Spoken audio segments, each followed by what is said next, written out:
চলো আজকে ঘরের কাজ ছেড়ে তোমাদের অন্য একটা জিনিস দেখাচ্ছি। এত ইটকুচি দেখছো, এগুলো সব না আমি বয়েছি।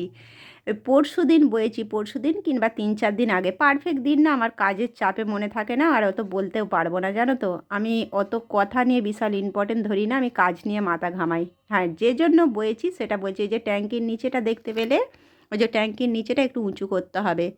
এখন কিছু হবে না, নাহলে ভবিষ্যতে হয়তো এই অত ট্যাঙ্কির ভারে না ওখানটা মানে পিলারগুলো পড়ে যেতে পারে। আর ওই ইটগুলো না পাশের বাড়িতে বাড়ি ভাঙা হয়েছিল, বিনা পয়সায় পেয়ে গেলাম, তাই মানে বালতি করে সব বয়ে বয়ে নিয়ে এসেছি। আর আনাটা তোমাদের সাথে আর শেয়ার করা হয়নি, আবার কাল পরশু এখনও অনেকগুলো আছে, আনতে হবে। আর আজকে এখানটা কি লেগে গেছি দেখো। এটা হচ্ছে শীতের আগের ভিডিও, জানো তো, অনেক পরে তোমাদের সাথে শেয়ার করছি। শীত এসে গেছে, এই জানালাটা না পুরো চাপা দিতে হবে। এইখানটা হচ্ছে আমার গাছের বাগান।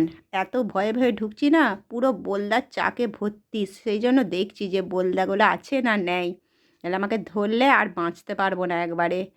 আর শীতের আগেই জানালাটা পুরো চিকচিকি দিয়ে চাপা দিয়ে দিচ্ছি, নাহলে ঘরটা না টেকা যায় না, এতটা গাছের মানে হাওয়া তোমাদের কি বলবো, আগে থেকেই ঠিক করে ফেলছি।